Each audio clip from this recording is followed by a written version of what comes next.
for joining. This is Chris Hemke, and you're listening to the Diesel Performance Podcast. Super excited today, guys. We have another UCC competitor for 2025. Without further ado, Cody Hawk. How you doing, man? We're having fun here. Wouldn't have it any other way. Is that sarcasm? Partly. I'd say a little bit of both. A little bit more sarcasm than anything, to be honest. Want to dive in a little bit of background here on you, but I gotta say, we'll start with this. Every interview that we have had so far for 2025 have been those stupid tractor motors, an inline Cummins motor, man. And you're the first competitor with a V8 that I've had. Would you call that a good or a bad thing? You know, I would say that the odds are against you, and that just means that you get to upset more people. That sounds like a plan to me. That's a good thing. So before we dive too far into that, give us a little bit of background on you and how you got into diesel performance. So my start in diesel didn't exactly come from the performance side. Me and my family here, we own a construction company, and we had 5-6 different power strokes going up, specifically 7.3s. My old man absolutely loves them, still loves them, but I got him on the correct train on the old GM diesels now. So 7.3, I think, arguably, I think everyone that's in the diesels has had one Ford or some sort of a power stroke in its day. My first diesel ever was a 7.3 power stroke. It was my first and last, the 96 OBS model. They were good trucks for what they are. And I'm sure if your dad, has had a few of them in the fleet, he knows the ins and outs of them. So, you kind of stick to what you're accustomed to, right? Oh, yeah. There's many times where it would throw an injector out and we'd change it on the job. Yep. To be honest. Yeah. I remember doing that 4 or 5 times in one truck specifically. So how do you pivot from, a father background 7.3 power stroke to getting into the GM platform being more Duramax oriented? To be honest, my old man bought our first Duramax. It was a 2002 GMC, LB7 obviously, back in 03. I had to have been 7, and he bought it with just under 30,000 miles, and it came from the factory with more horsepower than the 7.3s, and hauling the camper with it was his specific goal, and he absolutely loved it. That same truck I still have today. It ended up with 500,000 miles on it, and we retired it to be one of my 2.6 smoothbore pulling trucks, actually. Okay. So we'll dive into that then. So, Dad buys a Duramax, you get hooked. How do you end up pivoting into Duramax or just diesel performance in general? I really loved the way it sounded, to be honest, when I was younger. Yeah. Then I went off to college, and he wanted to get something newer, so I ended up buying that thing from him, and I drove that through college. Drove that for 2 years after I graduated. Then I finally retired it. Moved up to an LML, and those are fun to add power to, and I really enjoyed really playing with it. Then just really started getting into talking with everybody online about modifications and playing with trucks, to put it simply, and it more or less spiraled out of control from there. Well, I mean, I would say completely out of control, because now you put your hat in one of the biggest diesel competitions of the year. I would call it the Diesel Super Bowl, if anything. I couldn't agree with you more there. So give the listeners a little bit of background, right? What's the truck that you're bringing? What's the setup? What's that look like? So as of right now, I am up at Dirty Hooker Diesel right now. My truck that we're bringing out is a 2002 Chevrolet Silverado. I have a infatuation for the 2002s, to be honest. Is it the bubble nose thing, or what's the... Sure is. Okay. Sure is. I know I'll catch a lot of flack for this with the guys that like the cat eyes, but I absolutely love the 0102 Silverados. You get a good bubble nose with the HD hood. There's no better front end on an 0107 truck, in my opinion. There's never been a better front end on a GM truck than those ever, in my opinion. Yeah, I couldn't agree with you more. So yeah, that's our rig. We've got a 7.1 liter DHD built motor, set of no limit billet heads, diamond pistons, a big old SoCal billet crank, R&R aluminum rods, all the good stuff. 2 Exer G14 mills, and some really, really big dynamite injectors. I'd like to say thanks to Lenny and my guy Skylar out there for hooking me up on those. They are absolutely awesome to deal with. Lenny, I mean, all the companies that you mentioned are great companies, right? But Lenny, I got to tell you, Lenny goes a little extra step. He's just an all-around good dude to deal with. He loves helping people out. Yeah, so, I cannot agree more. So big injectors, 2 14 mil pumps. Sounds like you can start a forest fire if you wanted to. 7.1 liter Duramax. What are you doing for air, or is there going to be a few different air setups? What's that look like? We have 3 different air setups actually. Okay. For I'll start with the big stuff first. For our dyno setup, we've got 2 GT55 base chargers. Our high pressure one's a GT55 88 mil. Then the big boy is a forced inductions 122. We're really slinging some air at it. Yeah. Then for the drag setup, we're gonna keep with that GT55 88 mil.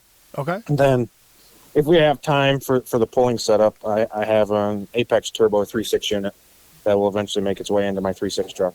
Okay. It's just going to depend on timing and what we can accomplish throughout the weekend with that. If it doesn't come to pass, we're just going to keep the 88 millimeter on the manifold and send it from there. Now, you mentioned earlier in this conversation that you have a 2.6 sled pull truck.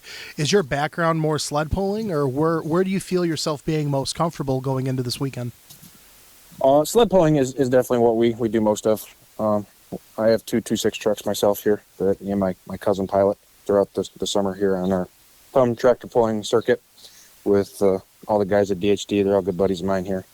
Kind of being anywhere in Michigan with Tony Burkhardt around, you kind of get dragged into sled pulling if you enjoy it. If you enjoy any diesel competitions, that's more or less just how it happens. And we do 20 to 30 hooks a year throughout the state, and we did one in Ohio last year. Yeah, that's what I enjoy most. I mean, if you're claiming 20 to 30 hooks a year, that's you're pretty diehard, man. That's a lot of pulls a year. I think we hit 26 last year in total, if I remember right. And I know we have at least 24, 25 on the schedule right now. Okay. Which event are you maybe not looking forward to, or what do you have the least amount of experience in? Is probably a good way to put it. Definitely on the drag strip. I've taken this truck to our local drag strip a handful of times. Okay. Before I went full blown high horsepower rig with it, and I enjoyed it, but it just doesn't jive with me the same way pulling does. I don't know, personal preference, I'd say. So I grew up, this interview isn't about me, but I grew up, going to the drag strip, and I never understood the thrill of sled pulling. And about 10 years ago, I had hooked up to one of the local farms would have like a charity sled pull event every year. And I sled pull for my first time. And that was the most exhilarating 30 miles an hour I've ever gone. It's awesome, dude. Like it's such a different feel. I can understand now the preference that guys have, saying that they rather go sled pulling than drag racing. It's a riot. I've used our sled pull truck here to do the local sled pull stuff for a few years, and I completely can relate. I couldn't for the longest time, but I get it. It's a shit ton of fun, especially when the sled comes coming up on you and the vehicle starts kind of coming to a halt. The engine pitch changes. It's addicting, to say the least. Oh yeah. So have you dyno? Like, have you ever driven the truck and ran it on a dyno before, or what's your dyno experience like? So I have actually never been on a dyno up until Dan's event 2 weeks ago now. Yeah. We were going to bring the race truck out, but it just wasn't 100% right, and I ended up paying for the dyno spot, and we didn't bring the truck. So my buddy Ty over there, he's like, "You want to use it?" And I got a group of guys with me, and nobody wanted to throw their truck up. So I'm like, to hell with it. We strapped my 24 Denali dually on it. What'd it make? And 463 horsepower. That's not bad. That's awesome. I thought we were second from last, but Dan said I ended up getting last in the whole event. So. With a stock truck making 460 horsepower, you were last. Yep. Wow. That's crazy. And that's the tow rig, though, nonetheless. Yep, we were 7 hours from home, and we just said, "To hell with it. Let's go have some fun." Now, we're recording, this is Tuesday, the 27th. UCC is a couple days away. Is the truck together? Is the truck ready to rock and roll? You've been testing tuning? Like, where are we at with it? It couldn't be farther from the fact there, to be honest. We were getting some last-minute testing in on the dyno on Saturday, and we ended up having the cam key shear right in the engine, and it roasted the valve train. It roasted a couple pistons. So as of right now, I'm actually up at Dirty Hooker Diesel, and we are reassembling the engine right now. I mean, that would probably cripple most people. Just say, hey, I'm throwing my hat in, I'm done. What's motivating you to, fuel to the fire and just like, let's get this done, let's get this back together, we're making this event? Honestly, I spent the last 8 months of every ounce of free time and some free time that I didn't have wrenching on this thing and getting it ready to rock. Then 15-cent key kind of cripples my plans here. We just said, to hell with it. We're going to do everything we can. A good buddy of mine took his Memorial Day off for me and drove down to see Mr. Jeremy Wagler to get us a new set of valves. In retrospect, it was kind of a hell of a drive because you had to drive through India Memorial Day with the Indy 500. Right. Oh, and it 7 hours down, 6 hours back. It was his Memorial Day. For some valves. That's a good friend. For some valves. That's a good friend, man. I cannot ask for a better group of guys to be doing this with, to be honest. There's about 10 of us that are just whatever we need. There's four guys that jump up to help, and I can't thank them enough. But yeah. It seems a lot of the guys that we've interviewed this year, it seems to be pretty standard, in years past, but it's a group effort, right? It's not just one person. It's not the name of the driver and the owner of the truck. It's the friends. It's not even necessarily sponsors. It's just the buddies that are willing to lend a helping hand to do the wrenching, to do the driving, to do the errand running, if you will. It's a full team. Oh, yeah. There is not a chance in hell I could be doing this all by myself. Now, being up in Michigan, right, I've always kind of plotted these like certain areas. And I would say if you're up in upper Michigan, it's Duramax country, in my opinion, right? Yep. So I would say, for the competitive sled pulling that, you and the Burkharts are in and whatnot, it's very Duramax oriented. Are there a lot of Cummins trucks or Power Strokes up there that you compete against sled pulling, or are those kind of a rarity up in those parts? With having Mr. Derek Rose in the same vicinity, there are some Cummins power trucks, but I don't know. I guess for every 10 trucks, probably 7 of them are Duramax. 2 of them are Cummins, and there's really only one Ford that comes out to play every now and then. How do you feel that waivers going into UCC, being that it is so Cummins heavy? I'd like to say I know the Duramax platform pretty well. They know the Cummins platform very well.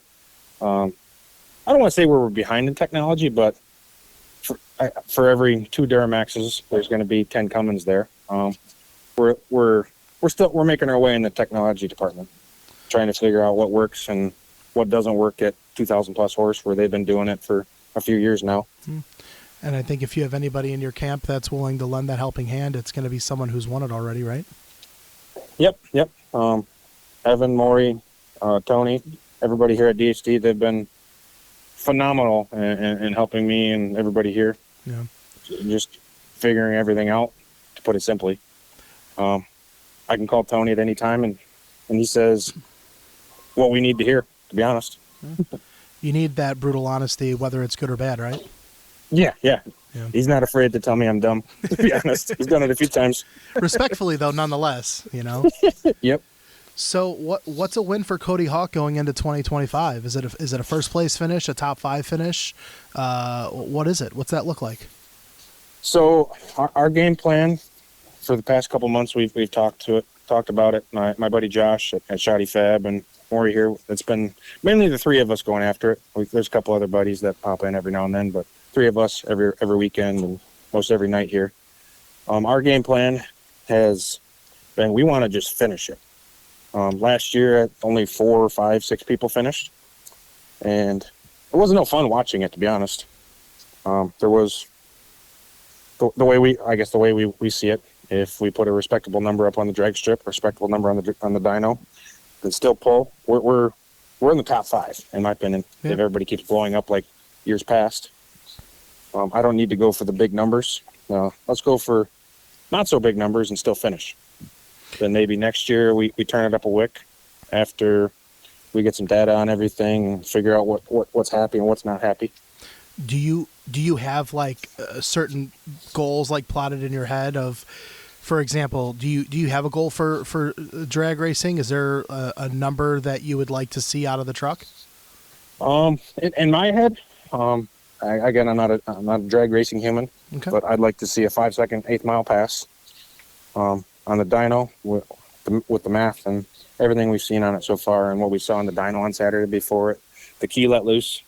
We think we can put up 2,300 horse pretty easily. Which is nothing to sneeze at. I mean, what was Burkhart's winning dyno the year that he won?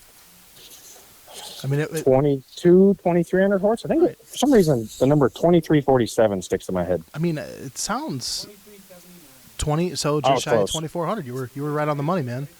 So Yep. I mean, you're in the ballpark. Yep. You know. Honestly, I'd love to see over 2,000 horse.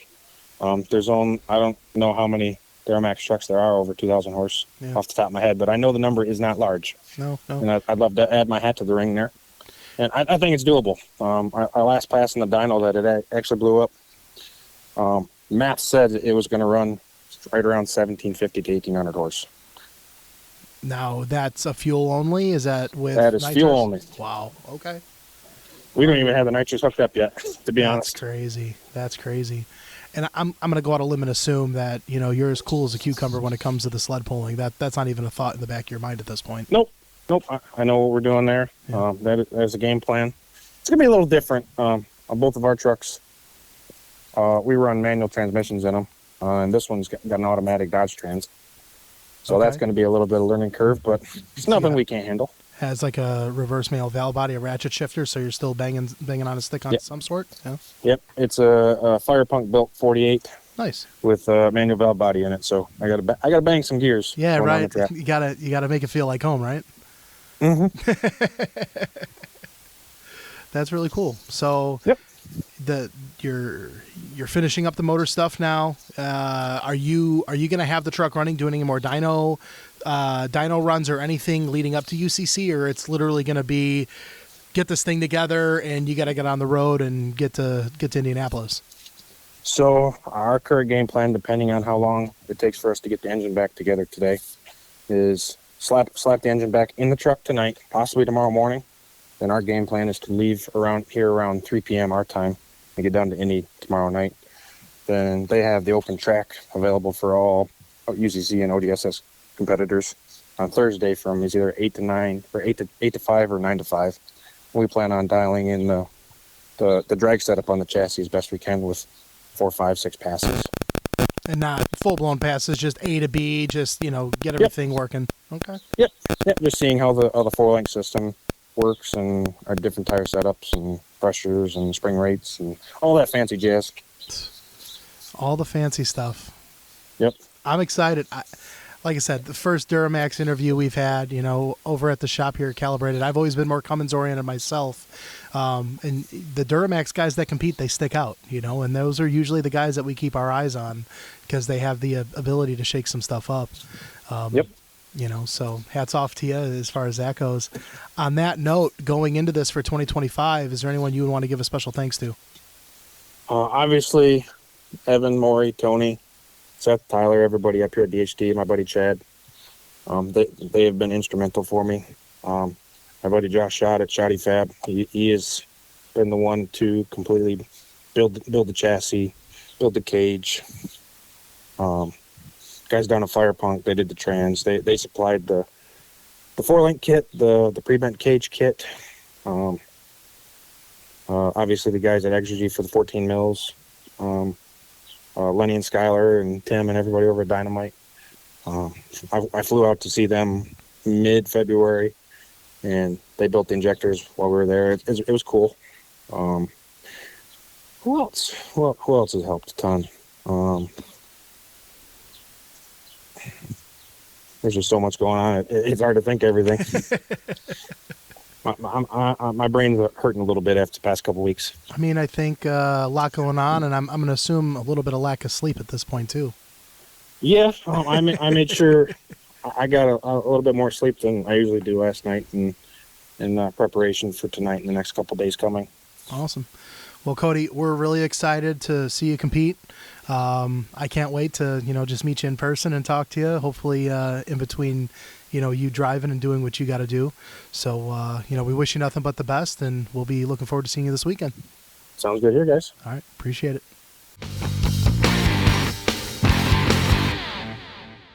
We're having fun here. Wouldn't have it any other way. Is that sarcasm? Partly.